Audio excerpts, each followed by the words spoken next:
Admiral Jake Morrison stood in the main conference room of New Geneva Station, watching the 12 alien faces appear on the holographic display.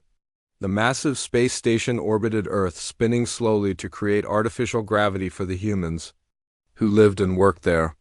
Outside the windows, the blue and green planet below looked peaceful. But Jake knew that was about to change. The alien in the center of the display was Zarthok, a tall creature made of what looked like living crystal. His voice came through the speakers with a sound like breaking glass. The Galactic Council has reached its final decision regarding the human species, he announced. Jake kept his face calm, but his hands were clenched behind his back. For 50 years, ever since aliens had first made contact with Earth, humanity had tried to fit into galactic society. It had not been easy. The other species saw humans as violent and dangerous, always fighting wars and killing each other. They called Earth a primitive war world and treated humans like children who needed to be watched carefully. Captain Lisa Rodriguez stood beside Jake, her diplomatic uniform crisp and clean.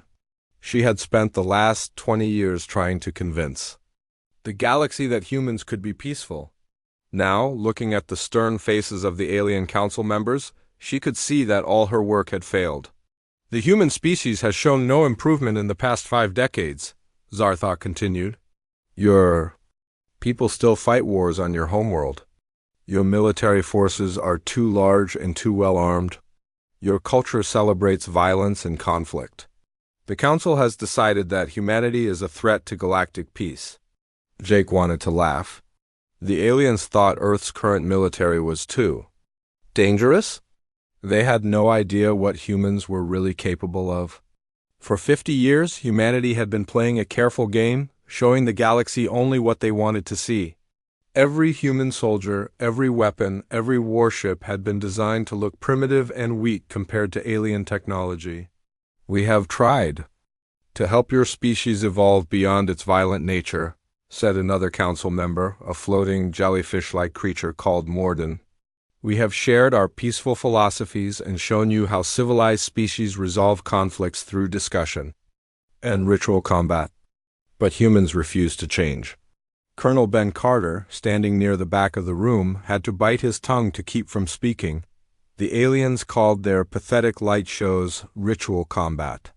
Real combat was something entirely different, something that would give these peaceful creatures nightmares for the rest of their lives. The Council offers humanity one final chance, Zarthok announced. You will submit to neural reconditioning to remove your aggressive tendencies, or you will be cut off from galactic civilization forever. All trade will stop, all travel permits will be cancelled. Earth will be quarantined, and any human ship that leaves your solar system will be destroyed. Dr. Amy Sullivan, Earth's chief science officer, stepped forward. The neural reconditioning process has never been tested on humans. It could damage our brains permanently or even kill us. That is a risk the Council is willing to take, Zarthok replied coldly. Better to have peaceful humans than violent ones. Lisa Rodriguez tried one last time to negotiate. Surely there must be some compromise. Humanity has contributed much to galactic science and culture, our music, our art, our literature. Your art celebrates war and violence, interrupted a bird-like alien named Kreshta. Your music is loud and chaotic. Your literature is filled with stories of conflict and death. These are not the products of a civilized species. Jake Morrison had heard enough. He looked at the assembled aliens, these peaceful species who had never known real war, who had never had to fight for survival. They lived in a bubble of safety, protected by the very violence they claimed to despise. They had no idea that the only reason their precious peace existed was because the real predators in the galaxy had been hiding in plain sight. You have 30 standard days to decide, Zarthok announced. Submit to neural reconditioning or face permanent isolation. The Council has spoken. The holographic display flickered and went dark. The conference room fell silent except for the hum of the station's life support systems. Jake looked around at his team, seeing the same anger and determination in their faces that he felt in his own heart. Colonel Carter was the first to speak. Admiral, our long-range sensors have detected massive fleet movements throughout alien space. They're not just planning to isolate us. They're preparing to enforce their decision with military force. Dr. Sullivan nodded grimly. I've been monitoring communications from several species. They're already discussing corrective measures if we refuse their ultimatum. Some are talking about removing humanity from Earth entirely. Jake Morrison walked to the window and looked down at Earth, the planet that had given birth to the most successful predator species in the galaxy. The world that had produced creatures so dangerous that even their own kind had to constantly fight to survive. The aliens thought they were dealing with primitive savages, but they were about to learn what real savagery looked like. Lisa, send a message to all human colonies and installations, Jake ordered. Tell them that diplomatic relations with the Galactic Council are now terminated. All personnel should prepare for immediate recall to Earth space. Admiral, Lisa said quietly, are we really going to do this?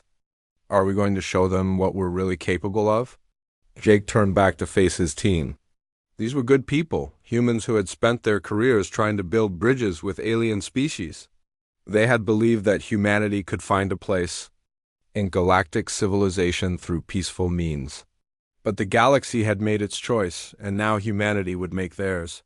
For 50 years, we've been pretending to be something we're not, Jake said. We've hidden our true capabilities, dumbed down our technology, and held back our military forces. We've done everything possible to make the galaxy comfortable with our presence. And how do they repay us? By demanding that we let them destroy everything that makes us human? Colonel Carter stepped forward. What are your orders, Admiral? Jake Morrison walked to his desk and opened a sealed drawer. Inside was a single red key, something that had been waiting for 50 years to be used. He held it up so everyone could see it. I'm activating Protocol 7, he said. It's time to stop pretending. Dr. Sullivan gasped. Admiral, Protocol 7 hasn't been activated since the first contact protocols were established. Are you sure about this? The galaxy wants to see what humanity is really capable of, Jake replied, inserting the key into a hidden slot in his desk. They want to know what we look like when we stop holding back. I think it's time we showed them. He turned the key, and across human space, sealed orders began opening. On Luna Base, in the asteroid mining facilities, on research stations. Throughout the solar system, humans began preparing for something the galaxy had never seen before. Not the ritual combat of civilized species, but the total war of a species that had spent millions of years fighting to survive. The aliens had given humanity 30 days to decide their fate. They had no idea that the decision had already been made long ago in the depths of space, where humans had been preparing for this moment since the day they first met an alien species. The galaxy was about to learn why Earth had produced the most dangerous predators in known space, and why those predators had been hiding in plain sight, waiting for the right moment to reveal their true nature. Protocol 7 was active. The mask was about to come off, and the galaxy would never be the same again. General Pete Johnson was sitting in his office on Luna Base when the red lights began flashing. For 50 years, he had been waiting for this moment. The Protocol 7 activation signal was something he had hoped never to see, but now that it was here, he felt a strange sense of relief. Luna Base was the largest military installation in human space, built into the rocky surface of Earth's moon. From the outside, it looked like a simple mining operation with a few defensive platforms. The galaxy's intelligence services had studied it many times and concluded that it was nothing more than a training facility for Earth's primitive military forces. They had no idea what Luna Base really contained. Pete walked to his safe and pulled out a thick folder marked with symbols that no alien had ever seen. Inside were orders that had been sealed since the day humanity first made contact with galactic civilization. The plans were detailed and precise, written by the best military minds Earth had ever produced. Computer, open sealed vault level 7, he said aloud, voice print confirmed. Opening vault level 7, the computer replied. Deep beneath the lunar surface, massive doors began sliding open. The sound of machinery filled the corridors as systems that had been dormant for decades came online. Workers in the base stopped what they were doing and looked up as the building began to vibrate. Lieutenant Alex Turner ran into Pete's office. "General, what's happening?" "The entire base is shaking." Pete handed him the folder. "Read Section 1?" "Lieutenant." "Then get me a communication link to all human military installations. It's time they knew what we really are." Meanwhile, on the research station Icarus orbiting Jupiter, Dr. Helen Brooks was having a very different kind of awakening. The massive space station was supposedly dedicated to studying the gas giants' moons, but that was just another lie humanity had been telling the galaxy for 50 years. Helen walked through corridors that most of the station's crew had never seen. Behind walls marked as storage areas were laboratories that would have shocked the galaxy's greatest scientists. The technology inside was centuries ahead of anything the aliens possessed, but humanity had kept it hidden, using only primitive equipment whenever aliens were watching. "Dr. Brooks, we're receiving the Protocol 7 signal," her assistant, Dr. Karen Walsh, said nervously. "Are we really going to activate the projects?" Helen nodded grimly. "All of them. The galaxy wanted to see what humans are capable of when we stop pretending to be harmless. Time to show them." She pressed her hand against a scanner, and security doors throughout the station began opening. Scientists who had been working on fake research projects for decades finally gained access to their real work. Projects that could change the balance of power in the galaxy forever. The aliens believed that humans were technologically inferior. They thought human weapons were crude kinetic devices that fired metal projectiles. They had no idea that humanity had been developing weapons that could destroy entire star systems, technologies that made alien science look like children's toys. On Earth, President Karen White stood in the secure bunker beneath the Global Defense Council headquarters. Around her, military leaders from every nation were gathering for an emergency meeting. These were men and women who had spent their careers keeping humanity's greatest secrets. "Ladies and gentlemen," she began, "for 50 years we have been playing a role. We have pretended to be a primitive species struggling to find our place in galactic civilization. We have hidden our true capabilities, downgraded our technology, and held back our military forces. All of this was done to make the galaxy comfortable with our presence." General Maria Santos, head of the European Defense Forces, spoke up. "Madame President, are we really going to abandon the peaceful path? Once we show them what we can do, there's no going back." "The galaxy has made the choice for us," Karen replied. "They want to destroy everything that makes us human. They want to turn us into weak, peaceful creatures like themselves. They've given us 30 days to surrender or face extermination." She activated a holographic display showing the positions of human forces throughout the galaxy. To alien observers, it looked like a few scattered colonies and research stations. But the reality was very different. "What you're seeing is the real human presence in space," Karen continued. "We have been building and preparing for this moment since the day we first met an alien species. Every human diplomat, every trade mission, every cultural exchange has been gathering intelligence and positioning our forces." Commander Nick Thompson was already in motion. His strike team moved through the asteroid belt, visiting mining operations that looked abandoned to casual observers. But these weren't just mining facilities. They were weapons caches, hidden supply depots, and secret manufacturing plants. "Sir, we're approaching Facility 7, his Lieutenant Julie Parker reported. "External sensors show normal mining operations." "Take U.S. inside," Nick ordered. "Time to collect our real equipment." The mining facility's outer shell was real enough, but inside was something that would have given the Galactic Council nightmares. Weapons that had been designed and built in secret, using technologies that the galaxy didn't even know existed. These weren't the simple plasma rifles and energy shields that civilized species used in their polite battles. These were weapons designed by a species that had spent its entire history perfecting the art of killing back on Earth. The President's address was being broadcast to every human installation in the galaxy. For the first time in 50 years, regular citizens were learning the truth about humanity's place in the universe. "We are not the primitive species the galaxy believes us to be," she said. "We are the most successful predator species in known space. For millions of years, we evolved on a world where everything was trying to kill us. We learned to fight, to adapt, to survive against impossible odds." In the asteroid belt, Nick Thompson's team was loading their ships with equipment that looked like science fiction even to them. Weapons that could phase through solid matter, armor that could adapt to any attack, devices that could manipulate space and time itself. "Commander, are we really going to use all of this?" asked Sergeant Bob Miller, looking at a weapon that could theoretically crack a planet in half. "Only if we have to," Nick replied. "But the galaxy needs to understand what happens when you corner a species like ours. We tried to be peaceful. We tried to fit in. They forced us to show them what we really are." On Luna Base, General Johnson watched as his real military forces emerged from their hiding places. The ships rising from concealed hangars were not the clunky, primitive vessels that aliens had observed during training exercises. These were sleek, deadly machines designed for one purpose: total war.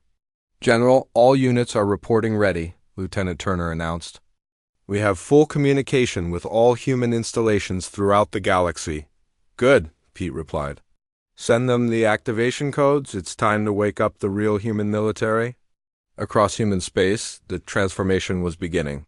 Research stations revealed their true purpose as weapons development facilities. Mining operations activated hidden manufacturing plants.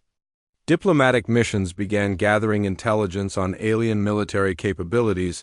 Dr. Brooks and her team on Icarus were working frantically to prepare their most dangerous projects: biological weapons designed to target specific alien species, nanoscale devices that could disable entire fleets, technologies that could make the sun itself into a weapon. "Helen, are you sure about this?" Dr. Walsh asked, looking at a container that seemed to bend light around itself. "Some of these things could destroy entire civilizations." "The galaxy wanted to see what humans are capable of," Helen replied. "They're about to find out why we've been the most dangerous species in known space, even when we were trying to be peaceful." The 30-day countdown had begun, but humanity wasn't planning to wait. For 50 years, they had been gathering information, positioning forces, and preparing for this moment. The galaxy had made a fatal mistake. They had given the most dangerous predators in the universe a reason to stop pretending to be harmless. The mask was coming off, and the galaxy was about to learn why Earth had produced the most feared species in the universe. The species that had been hiding in plain sight, waiting for the right moment to show their true nature. Protocol 7 was active. The deception was over, and the galaxy would never be the same again. Fleet Commander Vextile of the Zephyrian Empire felt confident as his 300 ships moved toward the outer edge of human space.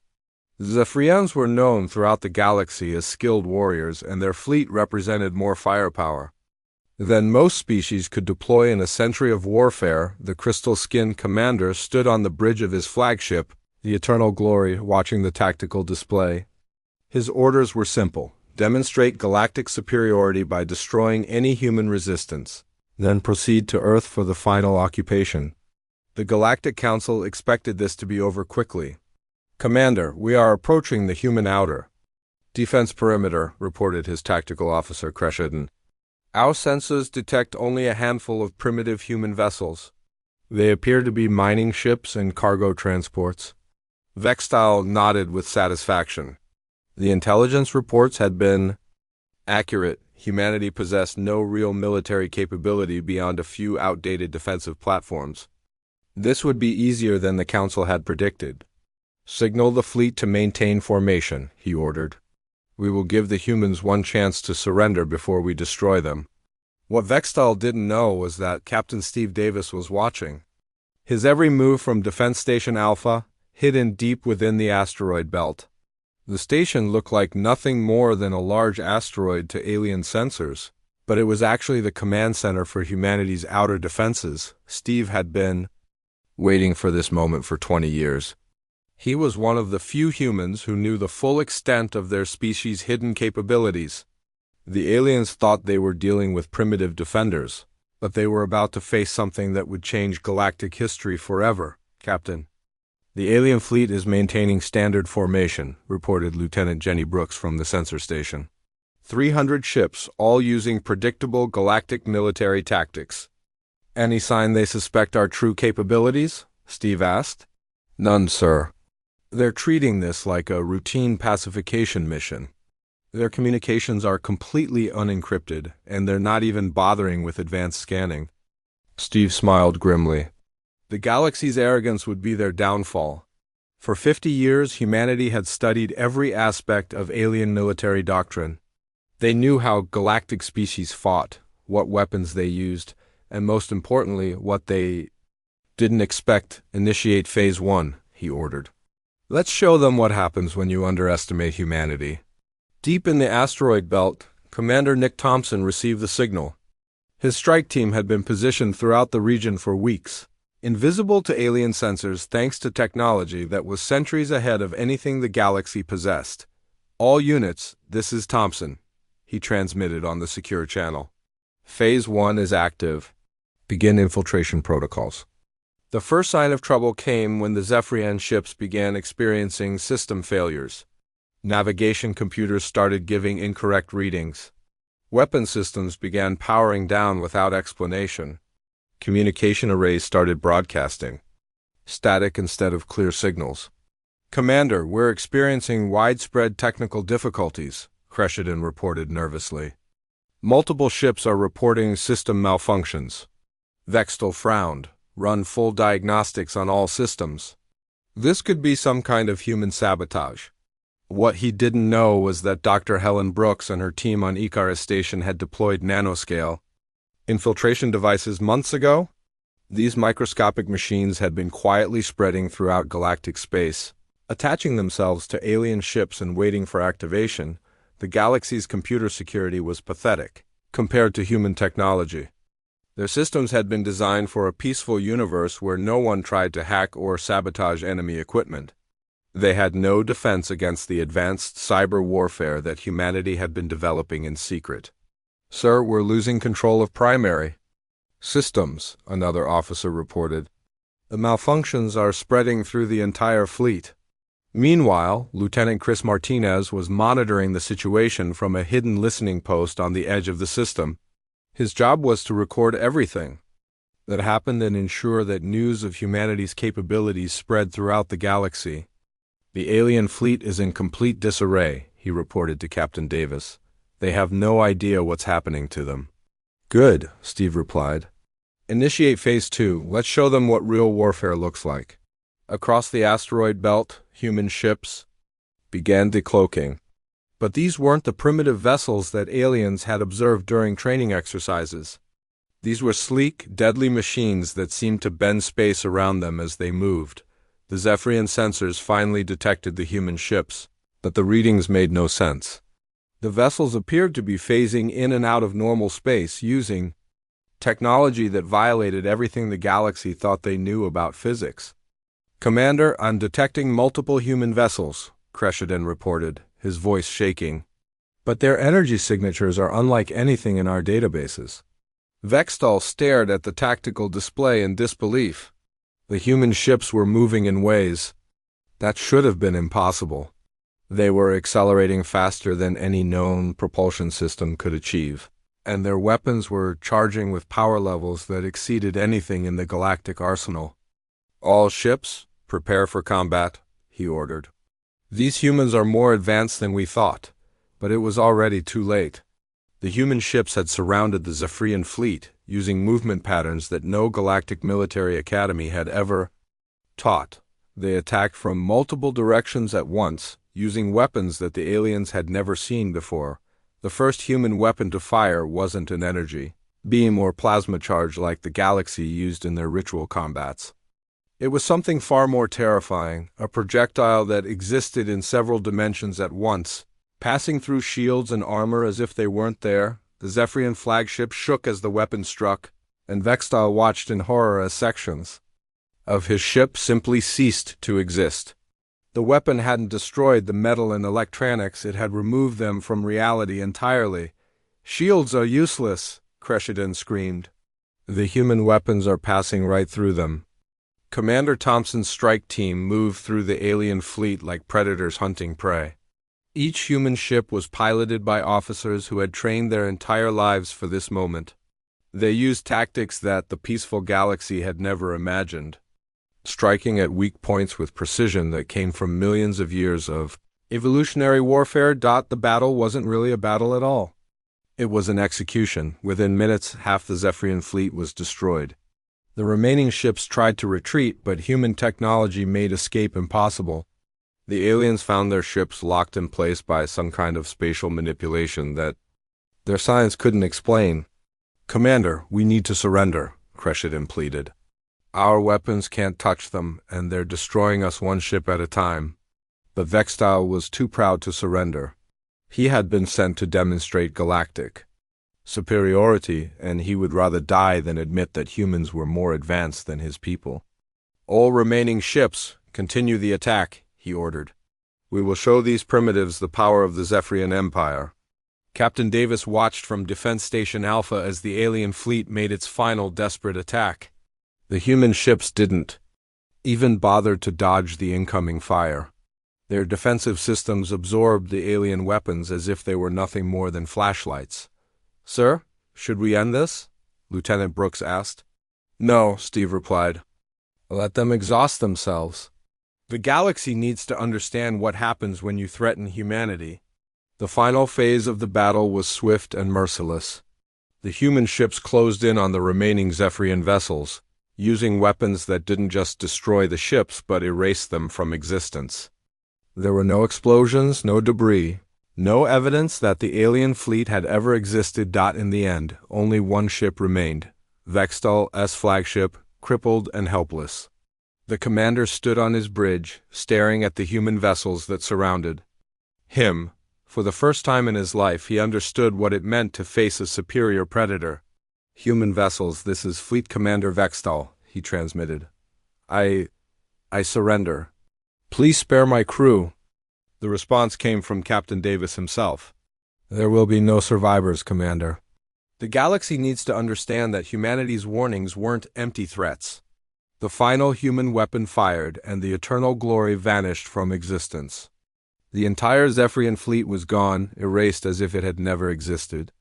The only evidence of what had happened was a single message that broadcast across galactic communication networks. "Earth warned you. We're done pretending." Lieutenant Martinez sent his report to Admiral Morrison on New Geneva Station. The first demonstration was complete. The galaxy had seen what happened when humanity stopped holding back, and the fear was already spreading through alien space. The mask was off, and there was no going back. The news of the Zephyrian fleet's complete destruction spread through galactic space like wildfire. On the massive mobile command station that served as the Galactic Council's headquarters, emergency sessions were being called every few hours. The 12 species that ruled the galaxy had never faced a crisis like this before. Zarthok, the crystalline being who led the council, stood before the assembled representatives. His normally calm demeanor was cracked with visible stress fractures running through his crystal body. Around him, the other council members showed their own signs of panic. "The entire Zephyrian fleet has been destroyed," he announced, his voice carrying none of its usual authority. 300 ships, gone without a trace? No debris, no survivors, no evidence they ever existed except for sensor logs from distant monitoring stations. Morden, the floating jellyfish-like creature, pulsed with agitated colors. "This is impossible. Zephyrians were our strongest military force. Their ships were equipped with the latest galactic technology. How could primitive humans destroy them so completely?" "The humans are not as primitive as we believed," said Kreshta, the bird-like alien whose feathers were now standing on end with fear. "Our intelligence was wrong, completely wrong." Admiral Keffer of the Hegemony, a massive reptilian being, slammed his clawed hand on the conference table. "We must respond with overwhelming force. I will assemble the combined fleets of all 12 species. 2,000 ships should be enough to crush these upstart humans." But even as he spoke, Keffer felt doubt creeping into his mind. The Zephyrians had been confident too, and now they were dead. All of them on Earth. Admiral Jake Morrison was receiving intelligence reports from Commander Sarah Taylor, who had been operating undercover in galactic space for years. She had watched the Council's emergency sessions through hidden surveillance devices, and her reports painted a picture of a galaxy in panic. "The Council is fragmenting," she reported via encrypted transmission. "Several species are questioning whether they want to face humanity in open warfare. The Zentari Collective has already withdrawn their ships from the Joint Fleet. The Morphic Union is considering a separate peace treaty," Jake nodded grimly. Fear was a powerful weapon, and humanity had just demonstrated that they were the most fearsome predators in the galaxy. But he knew the remaining species would still try to destroy Earth, if only to preserve their own authority. "What about the hegemony?" he asked. "Admiral Keffer is assembling everything they have," Sarah replied.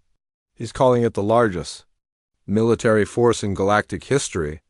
2,000 ships from the remaining loyal species, all converging on human space." "Good," Jake said. "Let them come. It's time to show the galaxy what happens when you corner a species like ours." On Mars, General Pete Johnson was overseeing the final preparations for humanity's real military response. The red planet had been transformed over the past 50 years into a massive shipyard. Hidden beneath the surface where alien satellites couldn't detect it, the ships emerging from the underground construction facilities were unlike anything in galactic space. They were sleek, predatory vessels that seemed to move through space like living creatures. Each one carried weapons that could devastate star systems, but more importantly, they were crewed by humans who had been trained for total war. "General, the Solar Defense Fleet is ready," reported Captain Lisa Martinez, who had been transferred from diplomatic service to military command. "All ships are armed and crewed. We're ready to show the galaxy what human warfare really looks like." Pete looked at the tactical display showing the positions of human forces throughout the solar system. To alien observers, it would look like a desperate last stand around Earth. They had no idea that humanity's real fleet was spread throughout the galaxy, waiting to strike. Dr. Amy Sullivan's research teams were making final preparations for humanity's most terrifying weapons. The biological agents she had developed were designed to target specific alien physiologies, exploiting weaknesses that the peaceful galaxy had never bothered to protect against. "Dr. Sullivan, are you sure about deploying these?" asked her assistant, Dr. Robert Chun, looking at containers that seemed to absorb light around them. "These weapons could wipe out entire species. The galaxy wanted to see what humans are capable of when we stop holding back," Amy replied coldly. "They're about to learn why we've been the most dangerous predators in the universe even when we were trying to be peaceful." The first alien scouts began arriving at the edge of human space 3 days later. These were fast, lightly armed vessels meant to gather intelligence on human defenses. What they found confused them completely. Captain Steve Davis, still commanding, from Defense Station Alpha, watched the alien scouts move through the asteroid belt. They were scanning everything, trying to understand how the Zephyrian fleet had been destroyed so completely. "Sir, the alien scouts are transmitting their findings back to the main fleet," reported Lieutenant Jenny Brooks. "They're telling their commanders that they can't find any trace of advanced human technology." Steve smiled. "The aliens were looking for the wrong things. They expected to find massive space stations, huge weapons platforms, the kind of obvious military infrastructure that galactic species used. They had no idea that humanity's real strength lay in technologies they couldn't even detect. "Let them look," he said. "They'll never find what they're really looking for." Admiral Keffer received the scout reports aboard his flagship, the Dominion's Might. The massive ship led a fleet of 2,000 vessels, representing the combined military power of the galaxy's remaining loyal species. It was the largest armada ever assembled in galactic history. "The scouts report minimal human defenses," his tactical officer, Commander Veshti, announced. "They've detected some defensive platforms around Earth and a few patrol ships, but nothing that could threaten our fleet." Keffer studied the reports with growing unease. The intelligence didn't make sense. If humans had destroyed the Zephyrian fleet, where were their weapons? Where were their warships? How had they achieved such a complete victory with seemingly primitive technology? Sir, perhaps the Zephyrians encountered some kind of natural phenomenon, suggested another officer. A solar storm, or gravitational anomaly that the humans took credit for. But Kethver had been a warrior for too long to believe in convenient explanations. Something was wrong, and he couldn't shake the feeling that his massive fleet was walking into a trap. The alien armada reached the outer edge of the solar system a week later.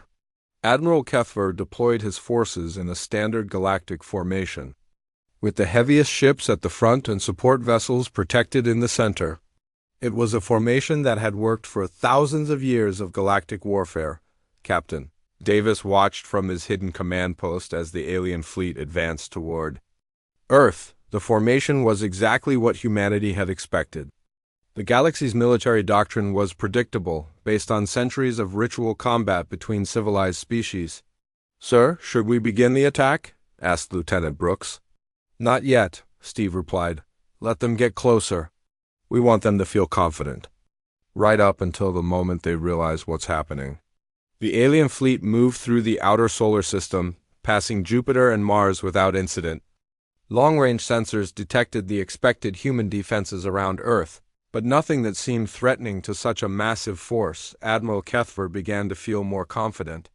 Perhaps the destruction of the Zephyrian fleet had been a fluke, or the result of some secret weapon that humans could only use once. His fleet was 10 times larger than the Zephyrian force, with ships from multiple species providing different capabilities. "All ships prepare for the final assault on Earth," he ordered. "We will show these humans the true power of galactic civilization." But as the alien fleet moved past Mars, something began to happen. Ships throughout the formation started experiencing the same system failures that had plagued the Zephyrians. Navigation computers gave false readings. Weapon systems powered down without explanation. Communication arrays broadcast static instead of clear signals. "Sir, we're experiencing widespread technical difficulties," Commander Vashti reported. Nervously, "Multiple ships are reporting system malfunctions." Kethver felt ice in his veins. The same thing had happened to the Zephyrians just before they were destroyed. "All ships, full alert. Prepare for human attack." And then, as if summoned by his words, the human fleet appeared. Captain Davis gave the order from Defense Station. "Alpha, all units, this is Operation Solar Wind. Show them what happens when you threaten humanity's home." The human ships didn't decloak gradually like they had against the Zephyrians. This time they materialized all at once, surrounding the alien fleet in a perfect sphere of predatory vessels. The aliens found themselves trapped in the middle of a formation that should have been impossible to achieve without being detected. Admiral Kethver stared at his tactical display in disbelief. Over 500 human ships had appeared from nowhere, using technology that his sensors couldn't even properly analyze. They moved through space like living things, adjusting their positions with a coordination that spoke of decades of practice. "How is this possible?" he whispered. The answer came in the form of a transmission from the human fleet commander. The Second Battle of Seoul began with a sound that no one in space should have been able to hear. It was the sound of 2,000 alien ships screaming as human weapons tore through their hulls like paper. Admiral Kethver watched in horror as his massive fleet, the pride of galactic civilization, was torn apart in minutes. The human ships moved through space, like hunters who had been waiting their entire lives for this moment. They didn't fight like the civilized species of the galaxy with their ritual combat and polite exchanges of fire. They fought like predators, striking at weak points with deadly precision. "Sir, we've lost contact with the entire front line," Commander Vashti reported, his voice shaking with terror. "The human weapons are passing through our shields as if they don't exist." Kethver could see the truth on his tactical display. The humans weren't just winning the battle, they were demonstrating complete technological superiority. Every weapon the galaxy had developed over thousands of years was useless against human defenses. Captain Steve Davis coordinated the battle from Defense Station Alpha, watching as human ships executed maneuvers that would have been impossible for any other species. The crews had been training for this moment their entire lives, and it showed in every movement, every shot, every tactical decision. "Target their command ships first," he ordered. "We want the surviving crews to understand that resistance is futile." The human weapons were unlike anything the galaxy had ever seen. They didn't just destroy ships, they removed them from existence entirely. Whole sections of the alien fleet simply vanished, erased from reality by technologies that violated everything the galaxy thought they knew about physics. Within an hour, the battle was over. Of the 2,000 ships that had entered human space, fewer than 50 remained. The survivors floated helplessly in space, their weapons destroyed, their engines disabled, their crews broken by the realization that they had faced something far beyond their understanding. Admiral Kethver stood on the bridge of his crippled flagship, staring at the human vessels that surrounded him. For the first time in his long military career, he understood what it meant to be prey. "Human commander," he transmitted, his voice carrying none of its former authority. We surrender. Please show mercy to my crews." The response came from Admiral Jake Morrison himself, transmitted from New Geneva Station. "Admiral Kethver, there will be no mercy for those who threaten humanity's existence. Your surviving ships will be escorted to Earth, where your crews will witness the establishment of the new galactic order." On Earth, President Karen White was preparing for the most important speech in human history. The galaxy had seen humanity's military power, but now they needed to understand what it meant for the future of galactic civilization. She stood in the main assembly hall of the Global Defense Council, with representatives from every human nation and colony. Around them, holographic displays showed the positions of human fleets throughout the galaxy. What had once been a few scattered outposts was revealed to be a vast network of military installations. "Citizens of Earth," she began, her voice being broadcast to every human settlement in the galaxy. "For 50 years we have lived a lie. We have pretended to be a primitive species struggling to find our place among the stars. We have hidden our true capabilities and held back our natural instincts, all in the hope that we could find peace with our galactic neighbors."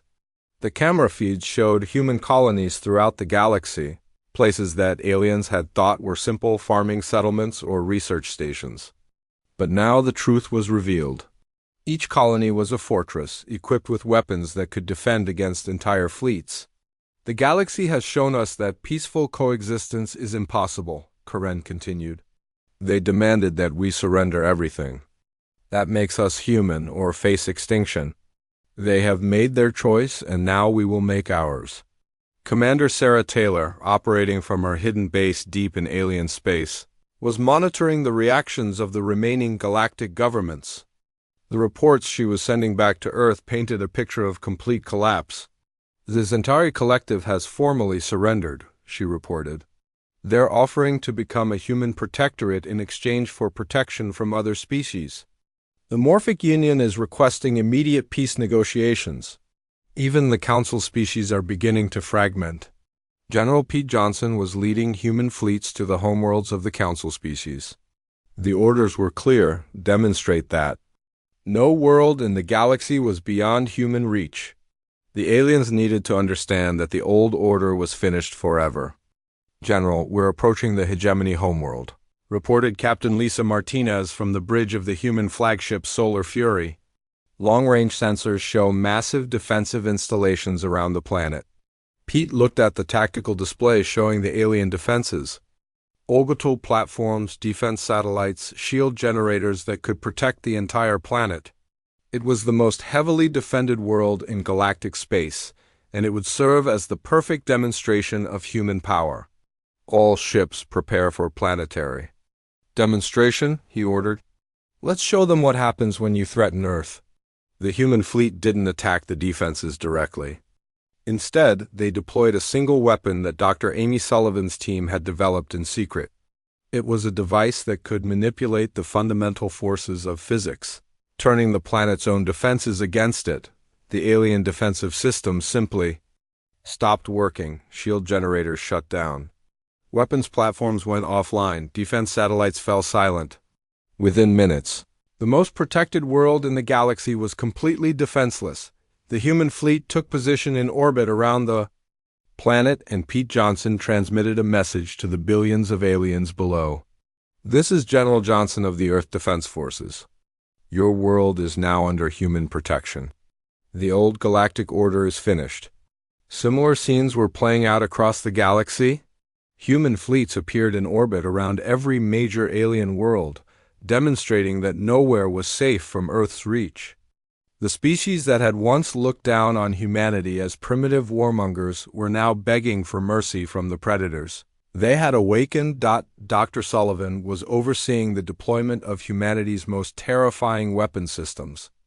Not the ones designed to destroy, but the ones designed to control. Biological agents that could pacify entire populations.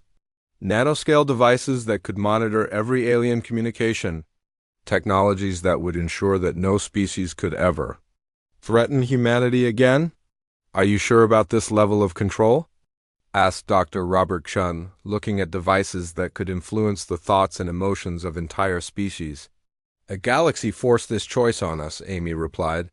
"They wanted to see what humans are capable of when we stop holding back.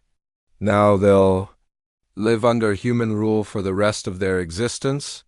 Back on Earth, President White was concluding her historic address. Behind her, the holographic displays showed human ships in orbit around every major alien world. The galaxy was now under complete human control. The Galactic Council believed that violence and conflict were signs of a primitive species, she said. They were wrong. Violence and conflict are the tools that evolution gave us to survive and thrive in a dangerous universe. We tried to suppress these gifts in the name of peace, but the galaxy has forced us to embrace our true nature. Admiral Morrison watched from New Geneva Station as the last alien resistance collapsed. The few remaining independent species were sending surrender messages, offering to submit to human authority rather than face annihilation. "Sir, we're receiving communications from across the galaxy," reported Colonel Ben Carter. "Every major alien government is requesting terms for peaceful submission to human rule." Jake nodded with satisfaction. The transformation was complete. Humanity had gone from being the galaxy's unwanted primitive species to its undisputed rulers in less than a month. The new galactic order was simple and absolute. Humans would protect the galaxy from any external threats, and in return, every alien species would live under human authority. There would be no more Galactic Council, no more ritual combat, no more pretense of equality between species. Captain Davis received his final orders from Earth. The remaining alien survivors would be taken to human facilities where they would be studied, their technologies analyzed, their knowledge absorbed. Everything they had learned in thousands of years of galactic civilization would become part of humanity's growing power. The galaxy had wanted to see what humans were really capable of when they stopped pretending to be harmless. Now they knew. Earth had become the undisputed ruler of galactic civilization, and the predators who had once hidden among the stars were finally free to show their true nature. The age of human dominance had begun, and it would last forever.